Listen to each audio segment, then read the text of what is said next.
Olá, sejam bem-vindas, sejam bem-vindos. Hoje a gente vai ter uma conversa sobre Coringa, o Jesus Reverso. Eu sou Pedro Luiz. Eu sou o Alexandre Ferreira. Algum tempo depois, vamos falar sobre o Coringa, que todo mundo falou, né, Alexandre? É uma pauta inevitável. Sim, todo mundo vai falar do Coringa, vai falar do Coronga, é assim que nasce o Coronga, né? Mas na verdade a gente tava procurando uma pauta mais cinematográfica, que faz tempo que a gente não falava, né, Alexandre? É, flertamos com a cultura pop sempre. Pois é, e pesquisando daqui, pesquisando dali, nós encontramos um texto que saiu no Jornal do Brasil. Olha que interessante, né, Alexandre? Ah, mas olha, essa colunista lá do Jornal do Brasil... É sempre uma grata surpresa, viu? Ela só é a melhor teóloga que o Brasil já teve, só. Só isso, só, né? E eu diria a melhor colunista do jornal também. Ah, isso invariavelmente, né?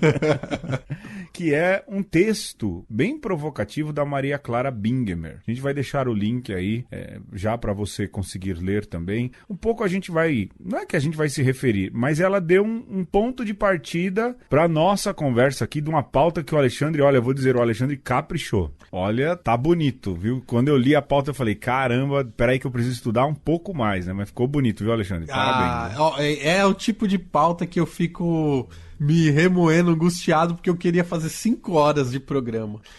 Mas eu não deixo, né? Não vai deixar. Mas olha, o bom do texto da Maria Clara Bingemer, sem tirar o mérito dela, mas o link que ela faz com o pensamento do Eduardo Galeano, olha... Sensacional. Ela foi, assim, precisa. Sensacional. Olha, assim, ela é muito boa. A gente chegou a ver palestra dela, né? Ao vivo, na PUC. Sim, também a vi. Sim. Ela foi dar uns petardos no Dawkins, eu lembro, não é? E ela fez esse texto que é de fato provocativo e faz uma análise, um paralelo do Coringa, esse do Joaquim Fênix, esse que estampa a capa, o ator, né, que fez Jesus e o Coringa. Que é, inclusive, o tema do nosso jogo. É mesmo? É. Então, vambora, já, olha, sem saber, já introduzi. Então, eu aproveitei o gancho. O nosso jogo, Pedro, se chama 9 Mentiras e Uma Verdade sobre Joaquim Fênix. Pode ser que alguma coisa eu saiba, outra não. Eu duvido muito que você saiba. Vamos lá, você não sabe? Às vezes eu posso ser o maior fã dele. Pode ser. Então aí eu vou me lascar todinho. Cair do cavalo. Mas vai ser bom pra quem não conhece tanto o ator como o maior fã do Joaquim Fênix no Brasil, Pedro Luiz Amorim. Não. Conhecer um Presidente pouquinho do mais. fã-clube, né? Então vamos lá, Pedro. É aquela coisa, você vai ter que descobrir uma verdade dentre as 9 mentiras sobre a vida desse grande ator norte-americano, entre aspas, norte-americano. Entre aspas? Vamos ver. Ou pode ser que sim, pode ser que não. Já entregou, Alexandre. Ei! Não sei, vamos ver. Vamos lá. Posso estar te enganando nesse exato momento. Valendo! Então vai, eu vou ler, Pedro, as 10 assertivas aqui. Aí depois você me diga qual é a verdade e aí depois a gente comenta. Beleza, tá bom? Vamos fundo. Então vamos lá. Primeira, seu nome verdadeiro é Joaquim Santana Botton. Segunda, Joaquim é vegano desde os 3 anos de idade. Peraí. Muita calma nessa hora. Você tá anotando aí. Então, eu tava meio distraído. Vamos lá. A primeira, beleza, já, vamos lá. A segunda, vegano desde criança? Desde os 3 anos de idade, a data é importante. Perfeito. Vamos lá. Terceira, seu pai, Joseph Lee Botton, era carpinteiro. Quarto, a mãe de Joaquim encontrou seu pai dando-lhe uma carona. Quinta, os avós maternos eram judeus vindos da Hungria e da Alemanha. Sexto, a família Botton foi missionária de uma seita chamada Filhos de Deus e viajou por todos os USA. Tá. Sétimo, quando entraram na seita, resolveram mudar o nome para Phoenix. Oitava má. Joaquim nasceu no distrito de Oriente, em San Juan, Porto Rico.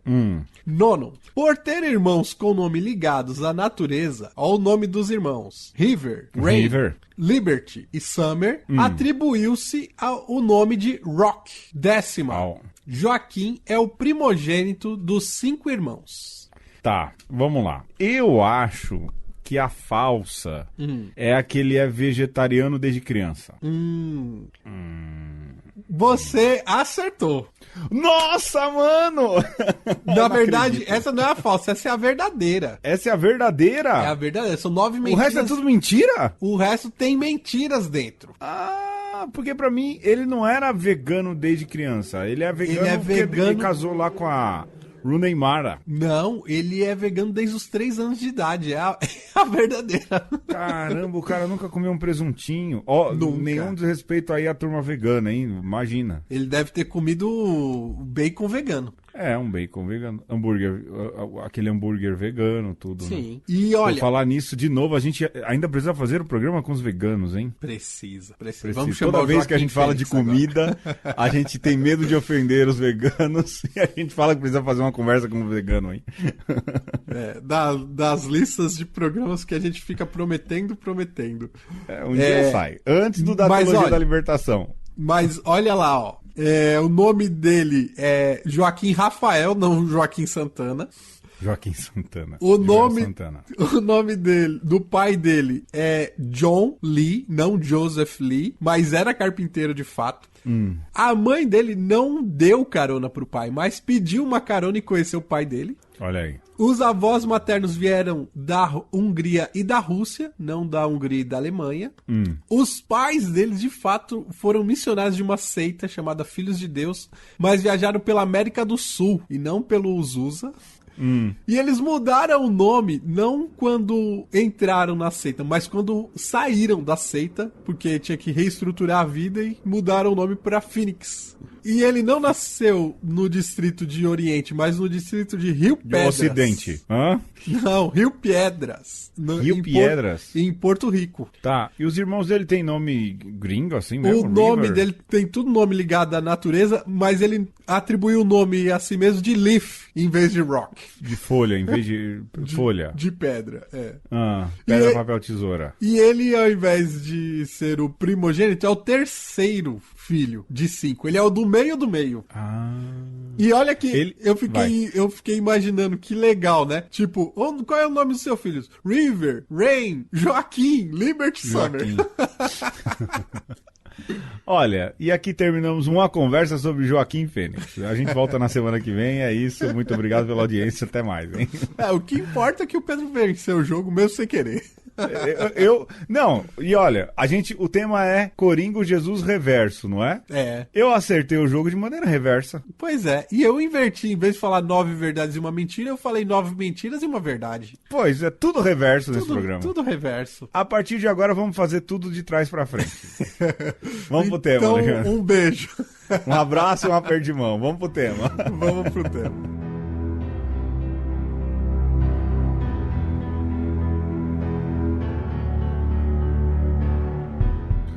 O Coringa é um daqueles que Eduardo Galeano chamou de nadies, palavra castelhana que significa ninguém. Segundo o poema de Galeano, os nadies sonham com um dia mágico em que a sorte chova abundantemente sobre eles, mas isso nunca acontece, porque eles são invisíveis. Apanham e teimam em levantar-se e continuar buscando sair da margem e habitar o centro, o lugar onde há nomes, rostos, identidades. No entanto, ainda segundo Galeano, os nadies não são, ainda que sejam. Não falam idiomas, mas dialetos. Não professam religiões, mas superstições. Não fazem arte, e sim artesanato. Não produzem cultura, mas folclore. Não são seres humanos, e sim recursos humanos. Não têm cara nem nome. Não figuram na história oficial. Apenas são personagens da página de crimes da imprensa e dos meios de comunicação. Valem menos que a bala que os mata. Bom, nós começamos a conversa falando do texto da Maria Clara Bingemer. E a gente acabou de ouvir, então, um trecho desta coluna que saiu no Jornal do Brasil em 26 de janeiro. Veja só, Alexandre.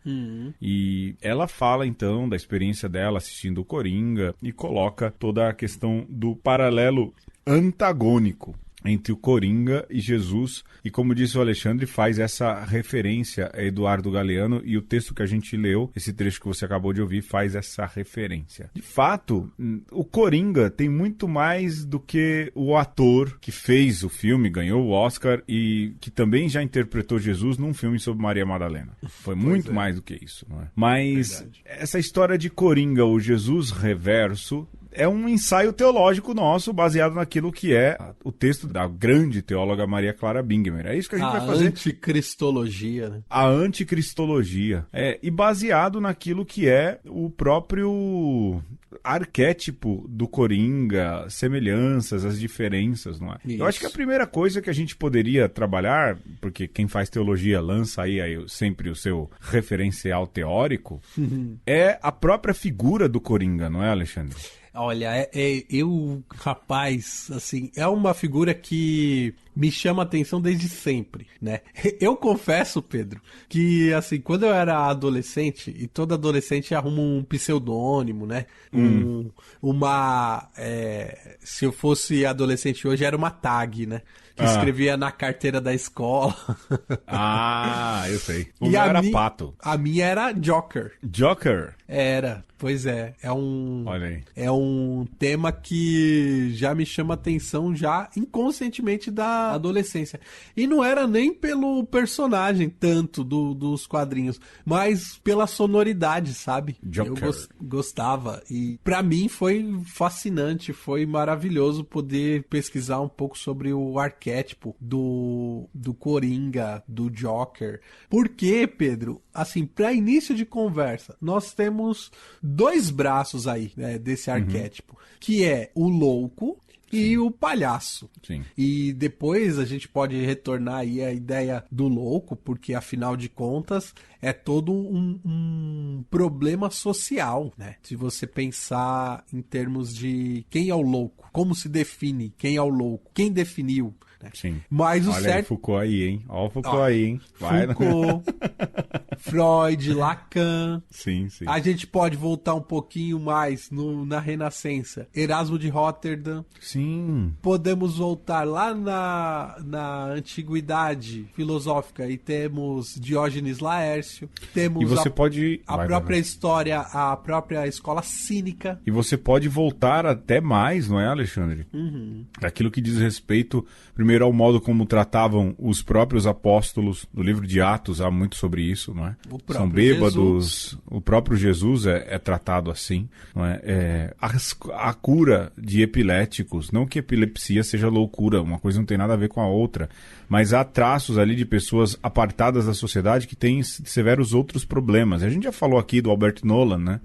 Que dizia que havia muita gente que Jesus curava muito mais da cabeça do que fisicamente, não é? Exato. Justamente porque conseguia restabelecer algum tipo de sanidade, uma volta ao convívio. Então, de fato, no Coringa, no palhaço, aliás, no Coringa, na verdade, há esse aspecto de louco. E o personagem, e aí a gente sempre tem que voltar à questão do personagem, porque ele é ponto de partida, ele é colocado como um louco, né?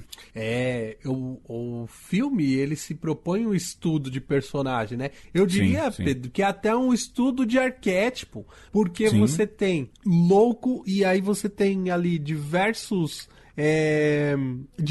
patologias, né, sendo apresentadas, né? Dentro de uma pessoa só, né? Exato, ele é um narcodependente, ele tem depressão, ele tem psicose ilusória, ele tem transtorno de personagem narcisista, ele tem um relacionamento abusivo. Exato, traumático, né? Sim. Ele tem... Aí existem duas linhas ali, que seria aquela a explicação para aquela doença do rir descontroladamente em momentos inoportunos, né? Sim.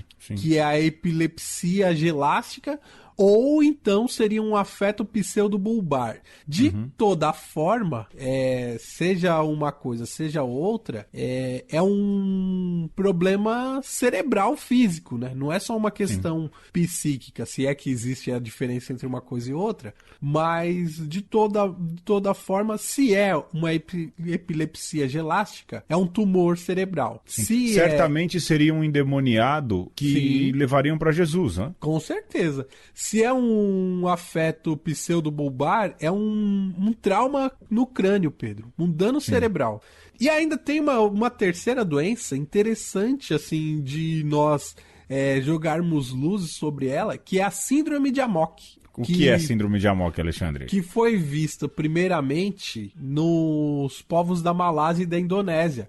E tem a ver com uma pessoa que foi muito humilhada, muito ridicularizada, que por conta disso acaba fugindo daquele meio social, da sua tribo, da sua vila, e depois volta num ataque repentino de fúria que acaba destruindo coisas, atacando objetos, até exaurir totalmente suas forças. E isso é interessante, Pedro, porque isso de alguma maneira também está retratado no filme. E de alguma maneira, para as culturas antigas, o louco era menos problemático do que para nós. Porque de algum modo se entendia que todo mundo podia ter um momento como esse de loucura, de transtorno, e depois volta ao convívio normal, né? Para nós, a loucura é uma coisa muito mais complicada, porque, Pedro, você pode ser louco porque entra no seminário.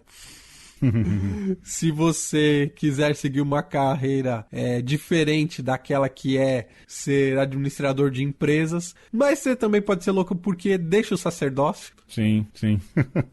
E outras tantas loucuras, assim. De um modo geral, se você não se encaixa naquilo que é o padrão social, vão te chamar de louco. Sim, sem dúvidas. Em algum momento você vai passar por esse arquétipo, ou vão te colocar nessa gavetinha. Mas, Alexandre, há também, já que a gente está falando de arquétipos, há também o do palhaço. O Coringa é um personagem, e ele carrega em si tanto a loucura quanto a questão do palhaço, a história sempre o coloca assim, mas ele é um catadão de tudo isso, mas do mesmo jeito que a gente olha o arquétipo do louco, a gente também tem que olhar o arquétipo do palhaço, não é, Alexandre? Não há como dissociar uma coisa com outra. A figura do palhaço, ela tem muito significado em si também, não é? Sim. No filme, chama a atenção esse catadão também, porque além dos transtornos psíquicos, o Arthur Fleck, ele tem como profissão ser palhaço, né? Sim. Ele é um artista. De alguma maneira, isso encaixaria na sociedade, né? Seria uma forma inteligente, inclusive, de lidar com o seu transtorno, de disfarçar. E aí ele se apresenta como palhaço de diversas formas. Seja aquele lá da placa, que é o primeiro que aparece, que é toda a nossa empatia, né, Pedro? Por quem faz esse trabalho. Homens placas, né? Homens placas, pessoas que às vezes você tá passando lá no final de semana, ele tá lá com a placa numa concessionária, né? Numa revendedora de carros. Ou num empreendimento imobiliário. No empreendimento imobiliário é sempre uma profissão muito precária e ao mesmo tempo muito básica, né? Você mesmo já falou que já vestiu roupa de bichinho. Já. Né? Faz tempo. Pois é, pra ganhar uma graninha. Foi mais ou menos isso. Faz muito tempo. E aí depois você tem, no filme ainda, o palhaço de hospital, né? Que não é nem uma profissão, mas é eu acho que é um ministério, viu, Alexandre? Um ministério belíssimo e de voluntariado e tudo, que tem uma função terapêutica, e vai lá o Arthur Fleck, faz essa aparição como esse palhaço que hoje é muito valorizado, eu diria, é muito presente na nossa sociedade, uma ressignificação do palhaço. Depois Procurem o filme do Patch Adams. Oh, É uma boa... Com certeza. É uma boa referência. E aí depois ele é ainda o palhaço de stand-up, porque todo stand-upper é um palhaço.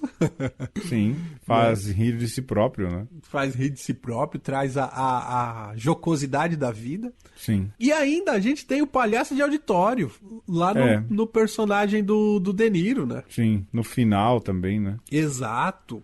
Mas eu acho que, sobretudo, o apresentador de talk show é um palhaço. Sim. Mas Alexandre, há também na figura do palhaço, né? Você falou ali do louco e tudo, mas me veio à cabeça aqui a figura trágica que é o palhaço, né? Uhum.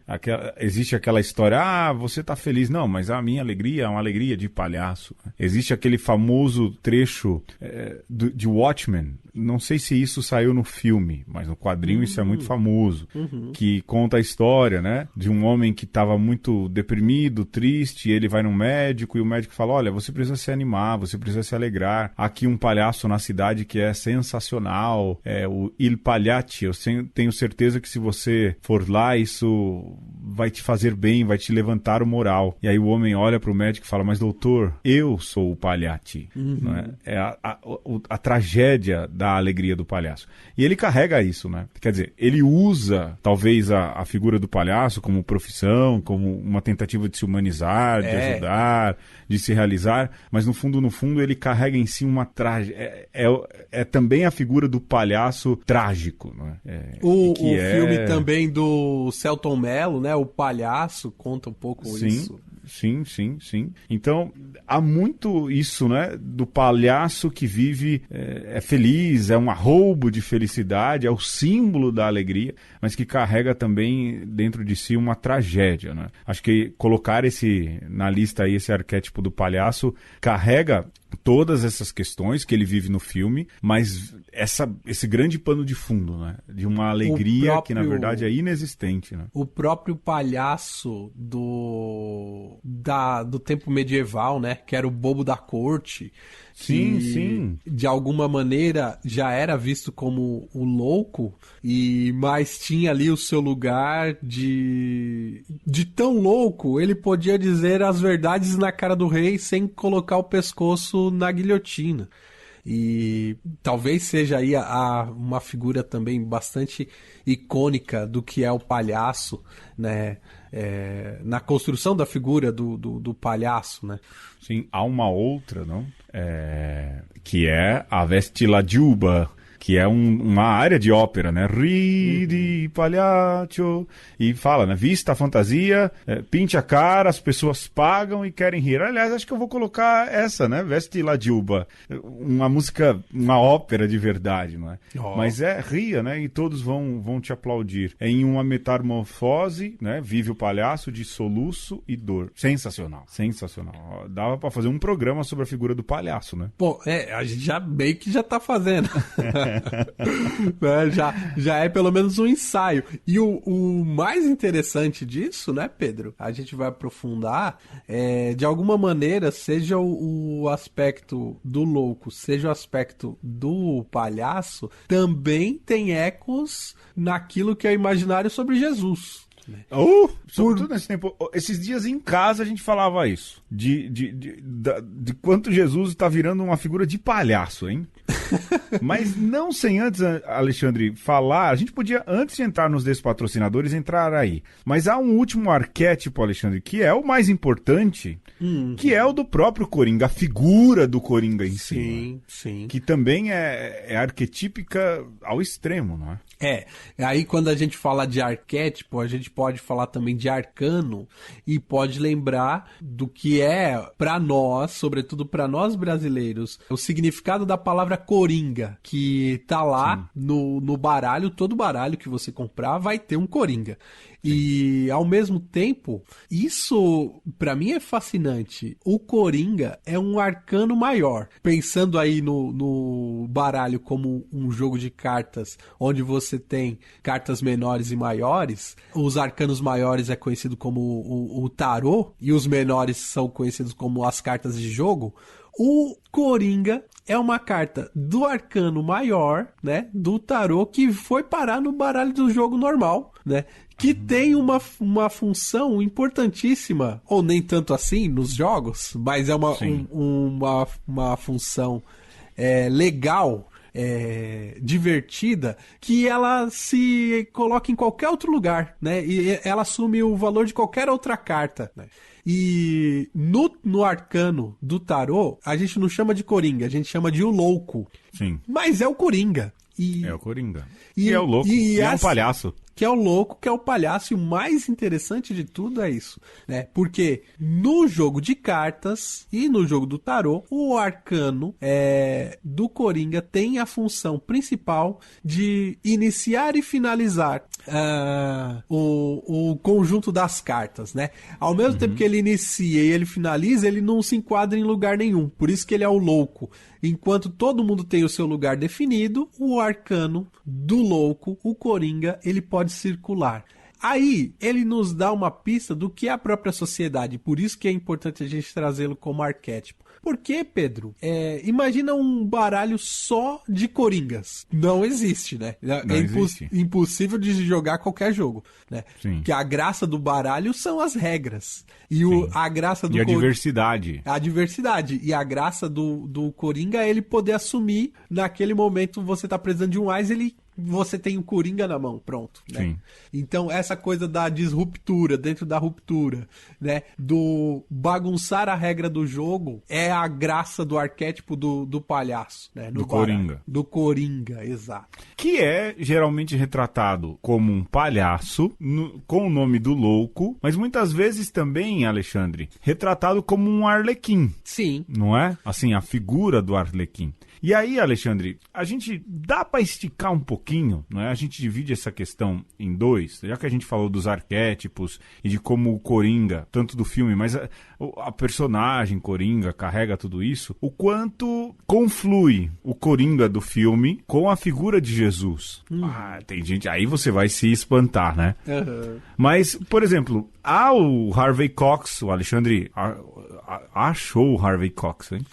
E o Libânio, rapaz, eu tinha lido aquele texto do Libânio, eu não lembro aonde, viu? O João Batista Libânio fala de um Jesus arlequim, não é? Que é uma figura de Jesus, a gente já falou muito, né? De um Jesus muito light, espetaculoso, não é isso, Alexandre? Sim.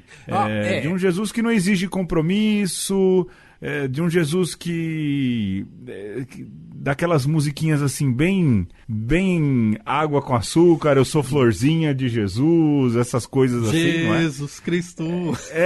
Jesus Cristo, eu estou aqui. Jesus Cristo Superstar, na verdade, talvez seja o início desse movimento. Há essa figura desse teólogo, Harvey Cox, que fala desse Jesus arlequim, né? Que é essa figura, não é? Espetaculosa, vamos assim dizer, né? Mas eu acho que a figura do Jesus Arlequim do Harvey Cox tem uma verdade aí que a gente não pode deixar escapar, sobretudo nesse programa, que Jesus era aquele que chegava no ambiente e tudo virava festa, né? Você imagina que Jesus, naquelas ceias que ele fazia na casa do pessoal, deveria ser uma coisa assim fantástica, né? Você fica imaginando Jesus na mesa, conversando com a galera, todo mundo devia morrer de rir. A gente já falou um pouco disso no nosso programa 100. Né? Sim. E um Jesus que ri, eu acho que esse Jesus arlequim do Harvey Cox é esse Jesus que ri. Claro que se a gente ficar só nessa figura, é um Jesus água com açúcar demais mesmo, né? Então, que não exige compromisso e que descamba pro Florzinha de Jesus, pro Flower Power, Jesus Cristo Superstar. Um Jesus que afaga insípido. Meu ego. Exato. Né? Ainda que no tempo que a gente vive, talvez afagar o ego às vezes é importante, igual um palhaço no hospital, né? No momento de convalescência, alguém que vem e te dá um pirulito. Sim. Mas o Libânio alerta, né, naquele texto que você enviou, Jovens e Modernidade, do perigo de uma falta de compromisso, né? Sim, esse que é o grande problema. E assim, talvez na minha leitura, de ver ali o o Libânio citar, eu acabei ficando com o Libânio, até porque é fase, eu ando escrevendo muito sobre isso, e ele fala, acaba descambando pra isso, né? Pro lúdico, pro ridículo, pro circense, entra muito pro flower power, uma coisa, né? Quer dizer, que distancia muito da figura de Jesus, né? Lógico, usa essa característica, não tenho dúvidas, de que Jesus devia ser um cara que agregava muita gente. E que, pra agregar muita gente, devia ser extremamente bem-humorado, pra cima, não devia ser um cara amarrado, né? Mas era um cara compromissado também, né? Eu fico pensando ali na live que a gente teve do Gil, né? Sim. Que fala... O melhor live que teve em toda essa pandemia. E como que era o nome da live? Não lembro. Fé na Festa. Fé na É, Festa. Fé na Festa. Então, eu tenho certeza que a gente tem que ter fé na festa de Jesus, né? Porque é uma festa que te leva também ao engajamento. Sim. Como nos lembrou muito bem o mestre Gil. Sim,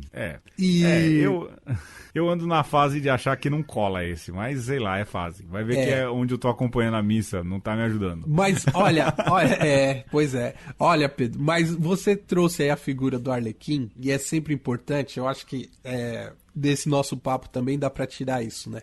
Porque a gente tem duas imagens do palhaço que pelo menos quando se fala em Arlequim, que tem a imagem que se contrapõe, que é a do Pierrot. Né? Sim. Enquanto o Pierrot é o palhaço triste, que tá lá apaixonado pela Arlequina e que não dá bola, que é o palhaço trágico, né? Sim. Que também tá apresentado lá no filme do Joaquim Fênix.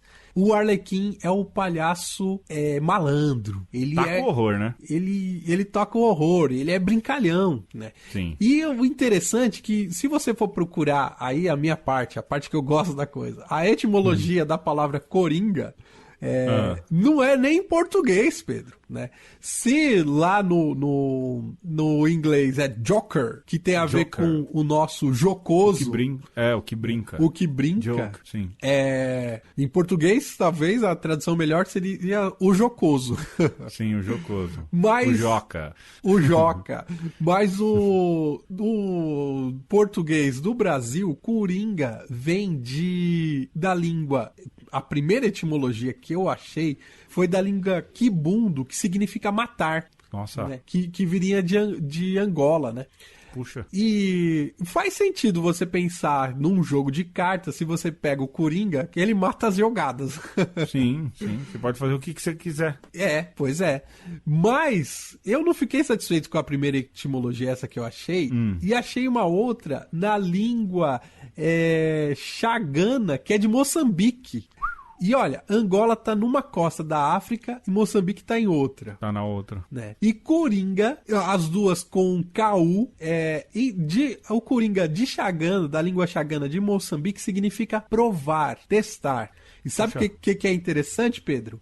Essa palavra, ela ajuda na tradução de massa, lá de Êxodo 17:7. Né? Sabe quando Moisés fala, aqui vai se chamar massa e ali vai se chamar Meriba? Meriba, né? Sim. Que é o lugar da provação, o lugar do teste. Sim. E sabe qual que é o outro lugar onde a palavra coringa é usada na tradução bíblica? Em Mateus 4, de 1 a 11, quando o demônio... vai pôr Jesus à prova. Vai botar Jesus à prova. O provador, o tentador é o coringa. É, né? o coringa. Que quer matar. Que quer provar. Que quer provar. E o que Aliás, que precisa provar. Porque Deus não precisa provar. Então. Mas o diabo quer sempre pôr a prova, né? E o que Jesus fala? Não provarás, tentarás o Senhor teu Deus, né? Não coringarás o Senhor teu Deus. Não coringarás. E a gente não tá querendo coringar Jesus, a gente já tá dizendo, né? E olha é uma só, anticristologia o Coringa. E olha só que lindo você pensar que no jogo de baralho o Coringa é aquele que testa, que prova. Vamos ver se você tem carta mesmo suficiente para vencer esse jogo, né? Fantástico. Há uma teologia na palavra Coringa. Na própria palavra. Que vem da mãe África. Pô, rapaz... Não é à toa que a gente tem o Alexandre. Olha, a parte inteligente é do Alexandre. Eu só proponho a loucura. Vamos pros ex-patrocinadores e a gente já volta, vai. Vamos lá.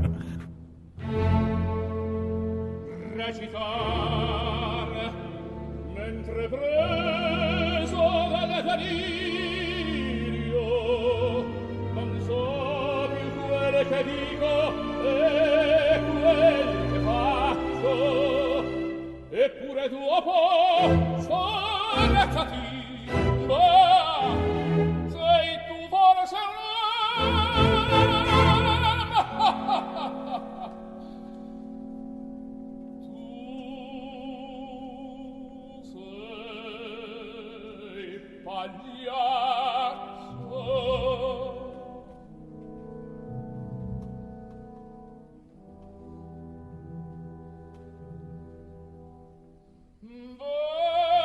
vesti la giubba e la faccia infamina, la gente paga e ridere vuole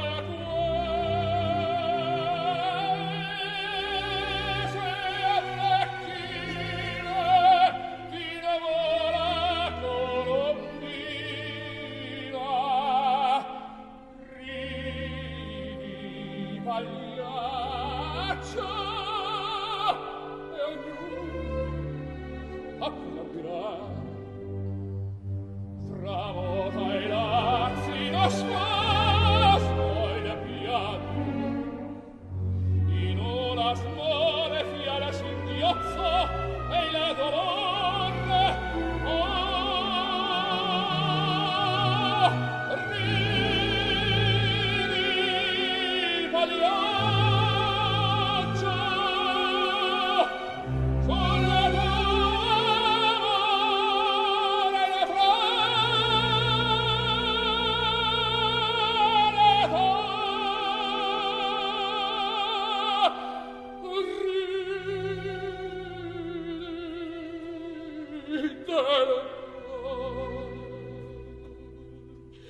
che t'avvederà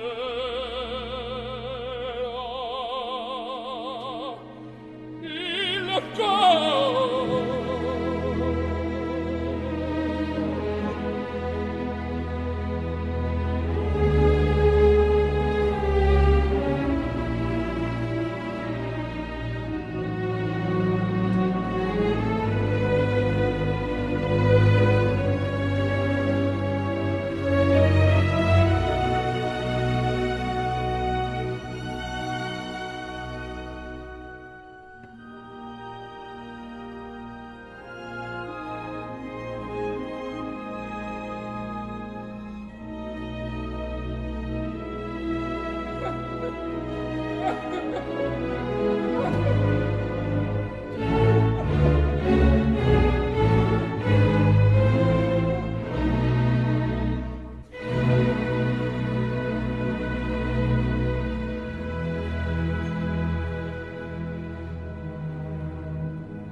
E no episódio de hoje, nós estamos falando do palhaço, do Coringa. Bobo, o Joker.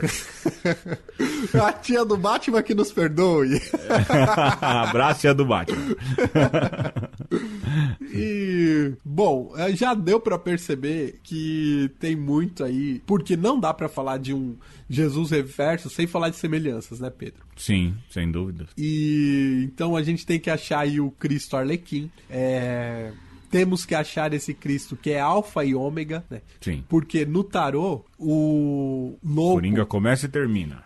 Quando ele termina, Pedro, é aquele cara que já passou por todas as lições dos outros 21 arcanos e ele já alcançou a sabedoria plena. Então ele não precisa mais se colocar em lugar nenhum. Ele é livre pra estar onde precisar estar, né? Alfa e ômega, sensacional, Alexandre. Não tinha pensado nisso, hein? E aí eu acho que Jesus entra aí, né?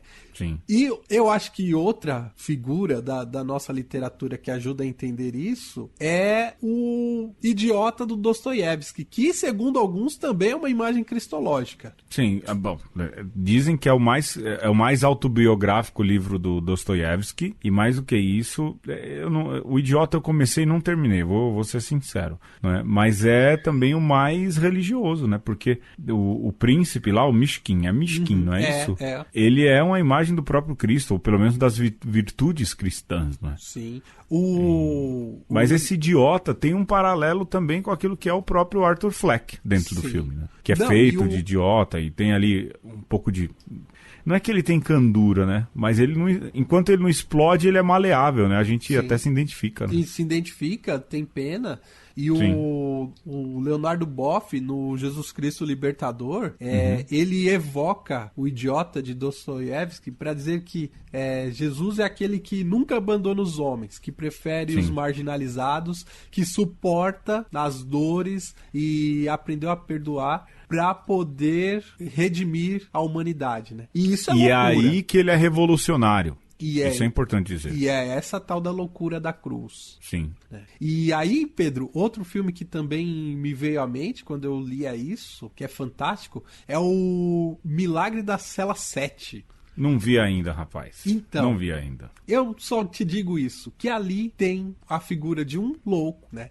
Que é... Na capa dá pra ver. Um inocente. Aliás, olha, Alexandre, eu vou falar assim, eu não vi o filme, mas eu acho a capa de um mau gosto fora do comum.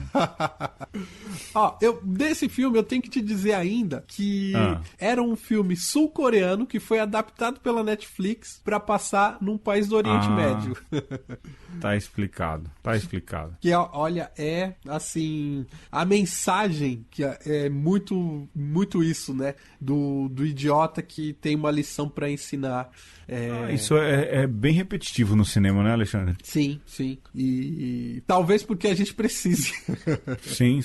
Nossa, assim, não é que dá pra... Eu lembro aqui de algumas obras da Sessão da Tarde, várias, né? De sempre ter um idiota. Essa é a figura, viu, pessoal? A gente não tá...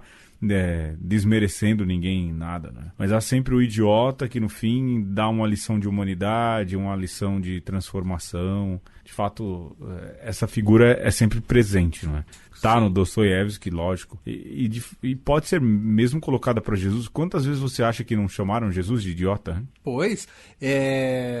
O próprio Jesus nos dá uma lição, das tantas que ele dá, que pede para que nós sejamos como crianças. Ora, se num mundo de adulto você age como criança, muito provavelmente alguém vai te chamar de idiota, né? Sim. E isso é retratado nesse filme da Netflix. E isso também você pode aplicar para o próprio Jesus, porque Jesus não dá nenhuma lição para você fazer que ele não tenha feito, né?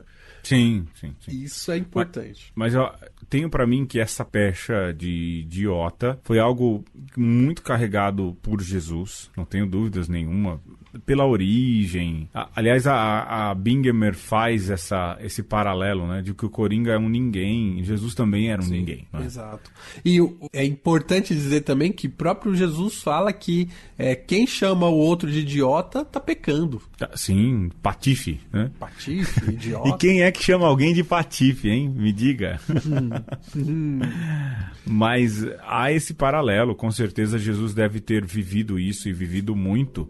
E ao mesmo tempo o Arthur Fleck no filme também vive, aliás ele passa isso quase que o tempo inteiro até finalmente estourar o Coringa, né? Então quer dizer, há paralelos, há semelhanças entre um e outro, né? Há a semelhança do Arlequim, né? Que o Arthur Fleck e Jesus entram nisso, há essa semelhança nesse Jesus visto como idiota, isso com certeza no seu tempo. Dostoiévski coloca esse exemplo de candura, o Alexandre falou aí do Milagre da Cela 7, que eu ainda não assisti, o Arthur Fleck é também tratado assim, mas há também, já que o Alexandre citou o Boff, não é, Alexandre? A questão do Jesus libertador. Sim. Porque ambos, aqui me empolga, né? Ambos, eu consigo enxergar assim, ambos promovem uma libertação. mas promovem uma libertação a partir de um lugar. Por exemplo, o Arlequim tem a questão do espetáculo, também do tocar horror, do ter a liberdade. O Idiota, a questão da candura, do poder transformador. Eu não sei se você quer discorrer um pouco mais, mas o Jesus libertador, e aqui tanto Jesus quanto Arthur Fleck, porque são homens totalmente inseridos na sociedade em que viviam. Mesmo que essa inserção seja a marginalização. Você entende o que eu estou te dizendo? Sim. E esse processo de libertação brota daí. Eu acho que é importante a gente retomar essa ideia do Jesus libertador em paralelo com o Coringa, porque a gente não pode esquecer que antes desse filme do Coringa teve o do Nolan, né? Do Heath Ledger. Porque esse Coringa do Nolan, ele é muito mais engajado, né? Ele é um Coringa muito mais consciente das suas ações, digamos assim. Sim. E enquanto que esse do Joaquim Fênix, ele é uma gênese do personagem. E, mas de toda forma, você tem essa coisa daquele que carrega uma multidão, né?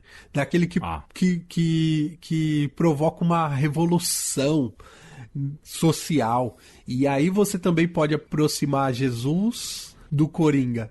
Porque, assim, via de regra, o que esperavam de Jesus?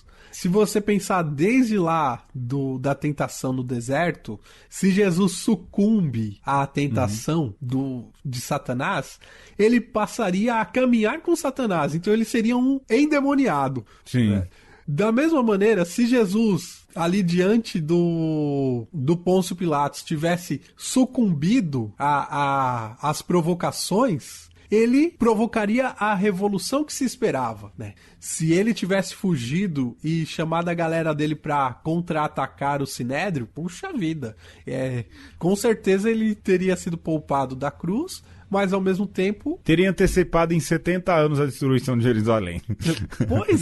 Pois a destruição de Jerusalém, a destruição de Gotham, a destruição do Brasil, né? Que colocou um palhaço na presidência. Na presidência da República.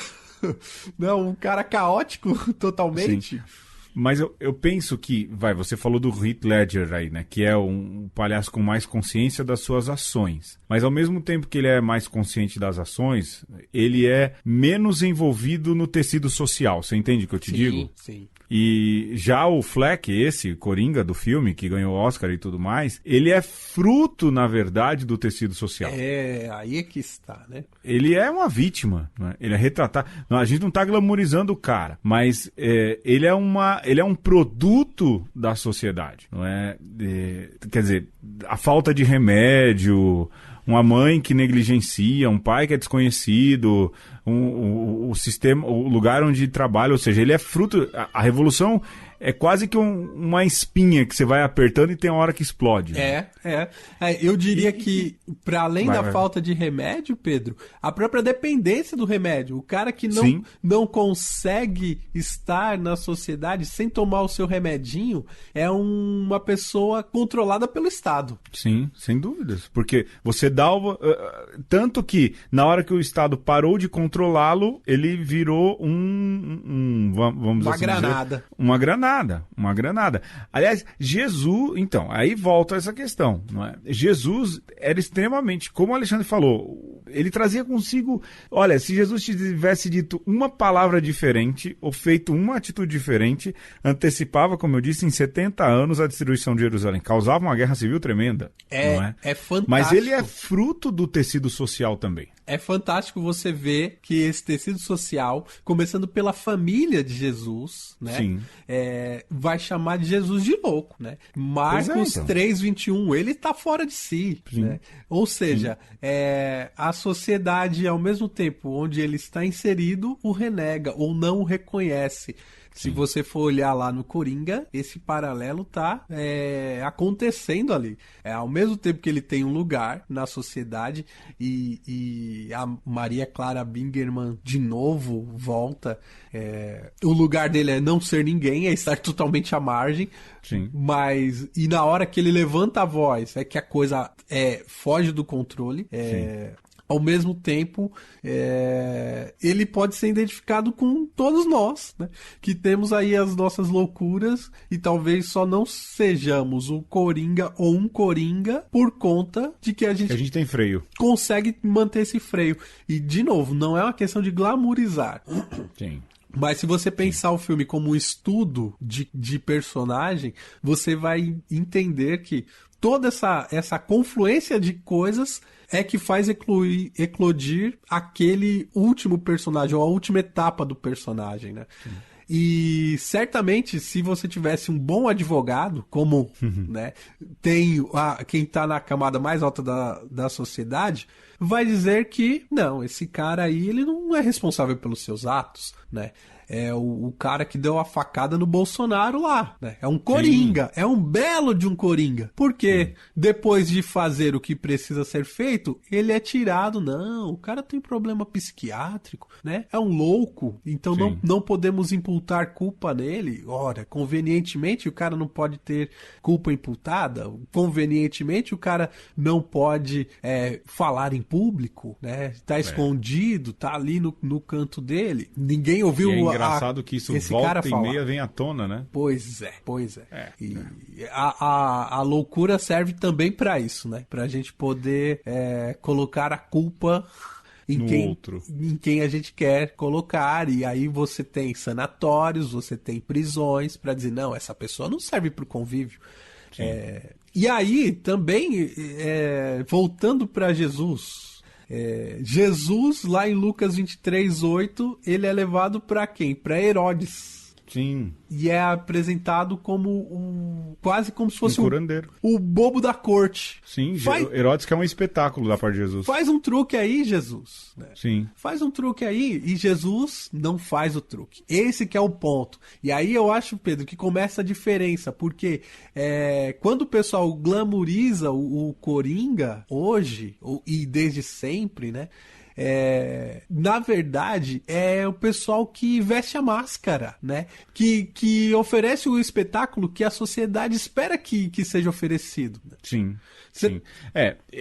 Aí, naquilo que começa a distar, eu vou retomar aqui o trecho da Bingemer, do texto, né? Nada mais antagônico à pessoa de Jesus Cristo com seu evangelho do amor e do perdão e sua morte violenta transfigurada em salvação para vítimas e algozes. No entanto, fazer com que os adormecidos acordem e enxerguem sua situação, arrancar os nádias que ela usa do galeano de sua terra de ninguém, não é uma espécie de redenção? Aí ela fala do Coringa, né? Não será talvez a única possível para as vítimas produzidas por nossa desumana sociedade? Ela faz uma outra pergunta, né? O Coringa, como aquele que revela às vítimas sua aterrorizante condição, passa a ser então o anti-herói daquela anti-humanidade. E aí, como disse o Alexandre, é que começa a separar uma coisa da outra, não é? Porque Jesus assume essa humanidade que é anti-humana a ponto de matá-lo, a perdoa, a reconcilia e oferece a ela uma nova oportunidade, enquanto o Coringa, que é o anti, não é? A gente está colocando isso baseado no pensamento da Maria Clara. Ele revela e fala, tá aqui, vou jogar na tua cara tudo isso. Aí começam as diferenças, né? Caminha junto, como Arlequim, como o idiota, como o libertador, fruto do tecido social, mas se dista naquilo que é o ponto final, ou pelo menos o ponto culminante, né, Alexandre? Por exemplo, a questão do pai do Coringa, com o pai de Jesus. Isso é substancial, né? Há quem diga que Jesus perdeu o pai adotivo, José, muito cedo.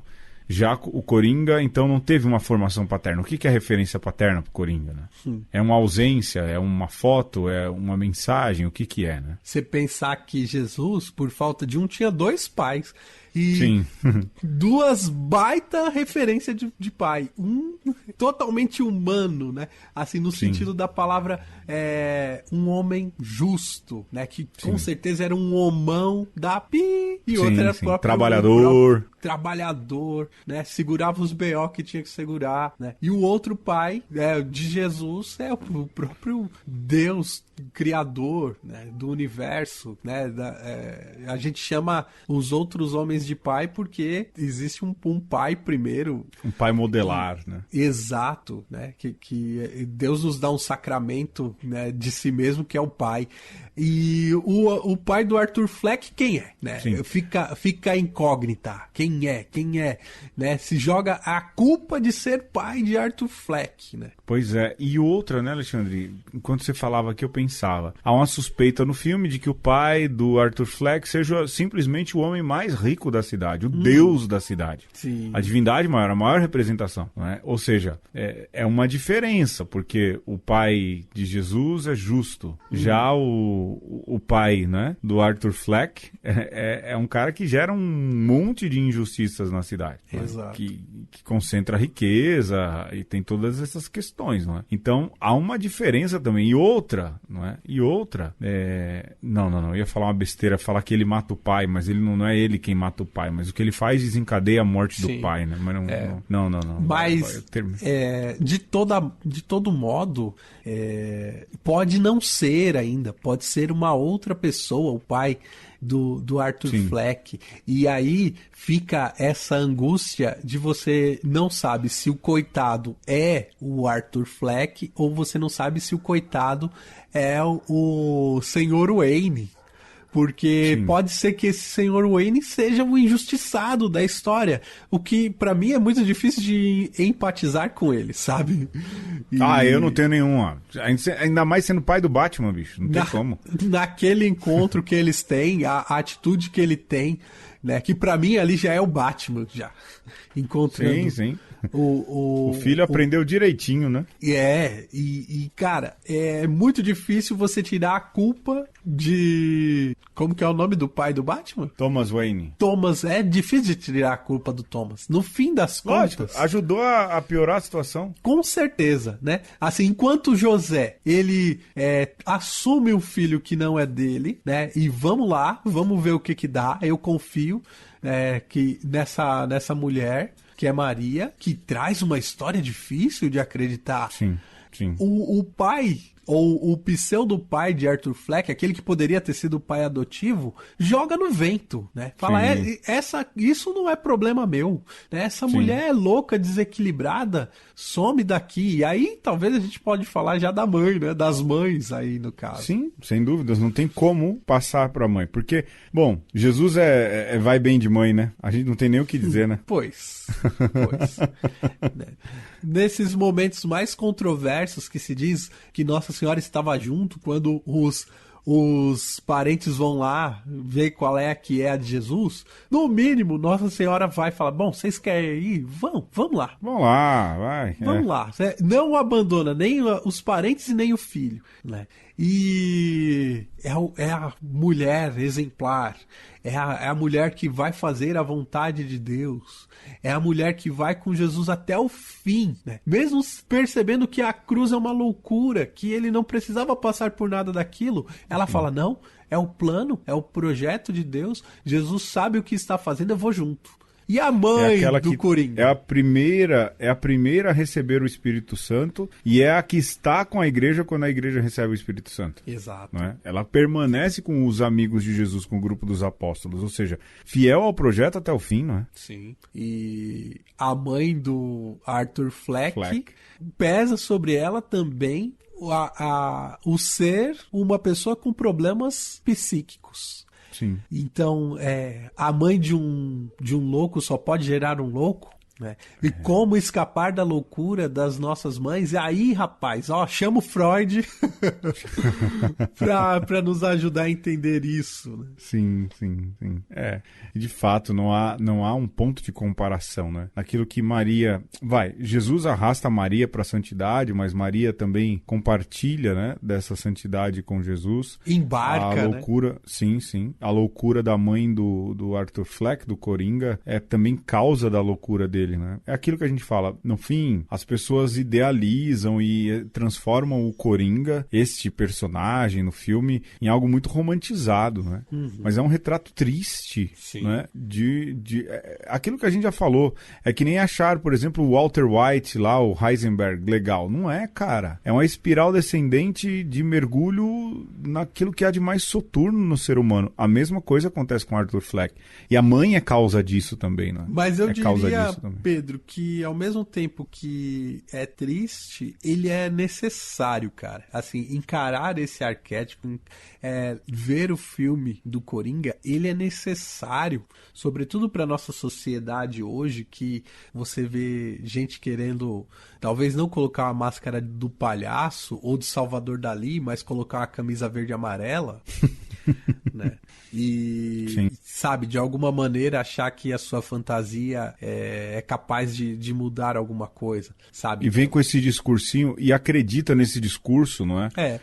Eu sou o anti-establishment. É. Bobagem, gente. Da mesma forma, colocar uma camisa vermelha não resolve. Também não resolve. Né? Assim, colocar lá uma camisa. Agora eu vou provocar o Pedro diretamente. Uma camisa antifa. Eu tenho várias. Não resolve, né? É só não mais resolve, uma camisa de super-herói.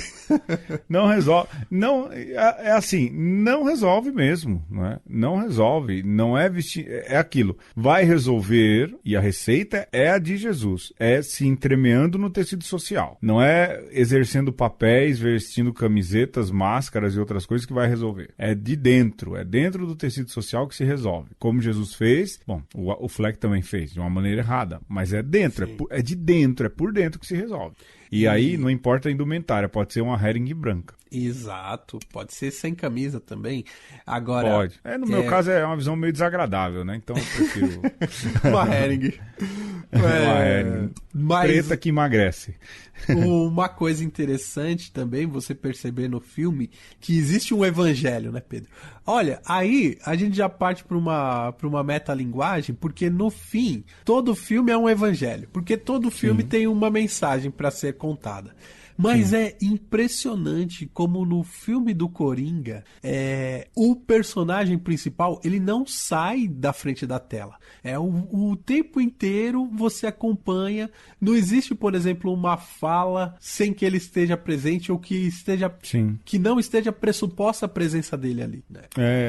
Isso é verdade. É uma obra evangélica, né? Eu acho. Sim. No sentido de protagonismo o tempo inteiro, como acontece nos evangelhos, né? Como acontece Jesus não sai de cena em nenhum momento. Nunca tinha pensado assim, né? E a força que tem esse filme, exatamente porque, por ser uma obra cinematográfica, ela tem uma intencionalidade de arrebatar corações. Então, quer agradar gregos e troianos, quer muito mais do que trazer uma discussão que incomoda, tem que ser uma discussão que agrade, né? Então, é um anti-evangelho por conta disso. E poderia ter sido um filme muito mais corajoso, e as grandes críticas que se faz é essa. Porque se diz que é um filme que surfa muito na ondinha do super-herói. Então, por conta disso, esse Coringa deste filme, ele é, de alguma maneira, um anti-evangelho. Porque tem uma mensagem ali muito concisa, ele brinca com as ambiguidades para poder agradar todo mundo, e o evangelho faz exatamente o contrário. Sim, vai direto, não é? Ele não... Lógico, o evangelho carece de interpretações muito mais de linguística, de contexto, de ambiente, mas ele não deixa, como você disse, ambiguidades de interpretação. Porque, por exemplo, é um problema do filme do Coringa, é uma série de ambiguidades que existem, né? E aí fica, entenda. O evangelho não é? O que talvez careça de interpretação é muito mais um estudo aprofundado sobre isso, mas eu lembro quando eu ensinava sobre o evangelho, eu falava, olha, eu não vou achando que vai abrir uma gavetinha aqui e pular uma mensagem secreta. Não, o evangelho é o que ele é, aquilo ali, não é? Sim, e ao mesmo tempo, o evangelho de Jesus quer dizer para nós, olha, aqui está um exemplo, siga esse exemplo de cabo a rabo. Não pince, não recorte, mas siga esse Jesus que eu lhes apresento aqui. O evangelho do Coringa, ou o anti-evangelho do Coringa, ele, por ser ambíguo, te dá essa possibilidade de pegar o que você quer. Sim. Você não quer ser o cara que tem o transtorno que dá risada a qualquer momento. Mas você quer ser o insano que faz o que quiser pra justificar a sua rebeldia. Enquanto Jesus, por exemplo, você fala do Coringa que faz o que quer, Jesus mantém toda a questão também da fidelidade. Exato. Não é? E, aliás, Jesus é fidel. Jesus é fiel, é o horário, hoje eu tô meio sonado. Jesus é fiel até na hora do julgamento, né? Em que ele é colocado para ser julgado e ele aceita. Bom, se é esse o processo, vamos lá. Eu tenho que ser fiel a tudo aquilo que acaba me propondo. Diferente do Coringa, né? Que Sim. quando julgado encontra dificuldades, não é? Sim, o julgamento do Coringa é sobretudo aquele momento que ele sobe ao palco, né? Tudo Sim, leva para aquele momento que ele vai ser exposto para a plateia e ali está o seu algoz, o Murray, que pensa que vai fritá-lo e Sim. fala, aqui tem o idiota e eu vou tirar proveito desse idiota aqui. E acontece exatamente o contrário. Porque o Coringa, ele é movido por uma atitude egoística ali. E ele diz verdades, né? Pelo menos na tradição cristã, há uma parte que diz, ninguém presta, né? E ele Sim. diz lá, ninguém presta. E ele se justifica os seus atos, o que ele vai fazer mais adiante, matar o seu algoz, porque ninguém presta. Você também não presta, você merece morrer. E Jesus é o contrário, ninguém presta. Todo mundo é pecador. E por conta disso, eu não vou matar vocês. Eu vou deixar-me matar por vocês. Em expiação, né? Em expiação. Ou você tem uma atitude extremamente egoísta, é o Coringa, ou extremamente altruísta, e aí Que é a por de conta Jesus. disso redentora, que é a de Jesus. E aí é a bifurcação máxima dos dois personagens, né, Pedro? Sim. Mas ambos vivem a paixão, no sentido de morrer e ser sepultados, né? Jesus claramente na cruz e o Coringa naquela cena em que o carro bate e já em meio à turba. Uhum. E aqui eu vou me utilizar do texto da Bingemer de novo, né? Eu Sim. acho por demais sensacional. Ela fala assim: tanto é assim que a cena final, com o personagem já morto, ela fala do Coringa, traz algo de ressurreição e redenção, que impulsiona e turbina a revolta dos pobres e das vítimas. Esses e essas vão buscar a visibilidade que desejam com violência. Para mim, Alexandre, esse trecho me impactou muito do texto da Bingemer. Por quê? Porque essa morte e ressurreição do Coringa, ela alimenta ainda mais a convulsão social. Ela é capaz de trazer mais convulsão social, não é? E já a de Jesus, ela também contagia. Pega todo o livro dos Atos dos Apóstolos, pega as epístolas, né? Pega ali as cartas pastorais, pega ali o próprio livro do Apocalipse. São as consequências diretas da ressurreição de Jesus. E é aquilo que se fala, né? No julgamento, Jesus e o Coringa se distanciam. Nessa ressurreição que existe entre os dois, os efeitos são totalmente diferentes. Pois. Mas o que me entristeceu quando eu li, e um pouco foi o que a gente falou naquela live, é que os efeitos da ressurreição de Jesus parecem amortecidos no nosso coração. Já não causam mais revolução, já não causam mais mudança. E isso me impactou quando eu li esse trecho, sabe? Eu falei assim, caramba, é verdade. A morte do Coringa, mesmo o filme do Coringa, conseguiu gerar nas pessoas, né, um sentimento de, vamos coringar tudo. Mas Jesus trilha ali boa parte disso, ou Coringa trilha esse caminho de Jesus, e Jesus já não gera mais essa revolução. O que acontece com os corações, né? Pelo menos isso me chamou muito a atenção nesse texto da Maria Clara Bingemer, né? Eu também fui impactado demais, sobretudo porque se você pega aí a chave do termo nadis, né, os nadas, na ressurreição de Jesus encontra a aniquilação total, né? A morte como esse esvaziamento último e o esvaziamento que o ser humano tem que passar, né? Totalmente. Mas disso nasce para nós a esperança de que, por pior que seja o nada que você vai se tornar, para Deus você é tudo. Para Deus você é um filho amado e ele vai te dar a vida eterna. Então, é do nada que você encontra essa sua singularidade no universo. E é isso que Jesus nos chama a viver. Olha, não importa se alguém te diz que você não é nada. Não importa se nessa sociedade você não tem um lugar bem definido, um papel de sucesso. Se você passou pela ressurreição com Cristo, você já sabe qual é a sua individualidade, né? Você não precisa mais de papel, porque você já tem o ser, você já tem a vida em Deus. E a ressurreição que o Coringa oferece é o esvaziamento de sentido total que te transforma em parte de uma turba, né?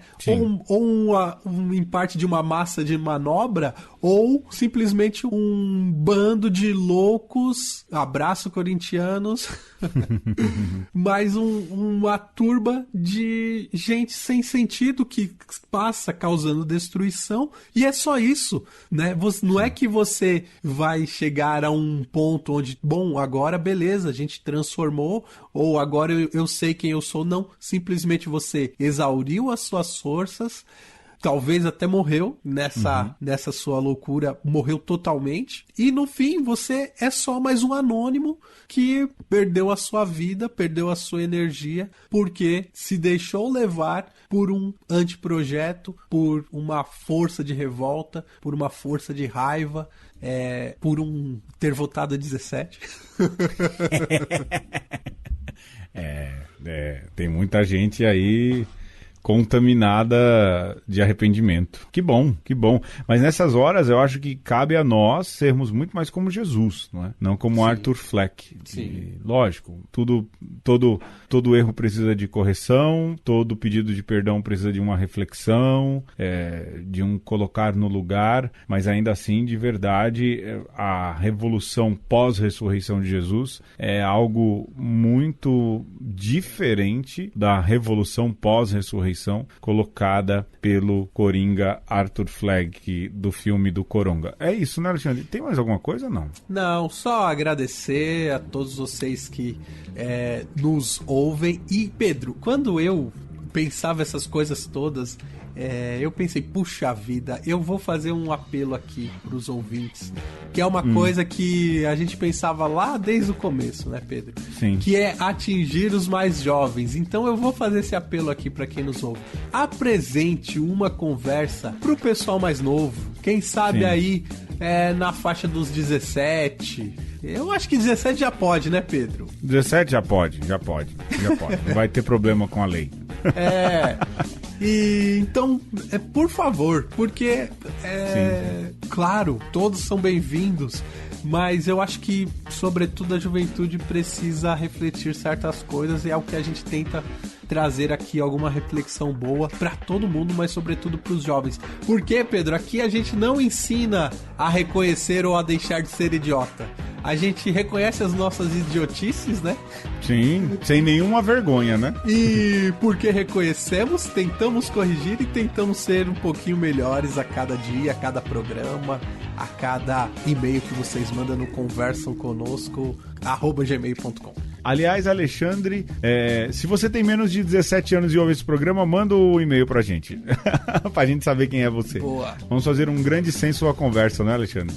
Dos nossos 18 ouvintes. Pra satisfazer os nossos egos. É isso, vamos pro tema, tchau. Já que a gente fez tudo reverso, não é isso? É isso. Tchau. Até semana que vem. Italiano, que significa também olá. Olá, é isso. Até mais, falou, tchau, tchau. Tchau, bela tchau. Bela tchau.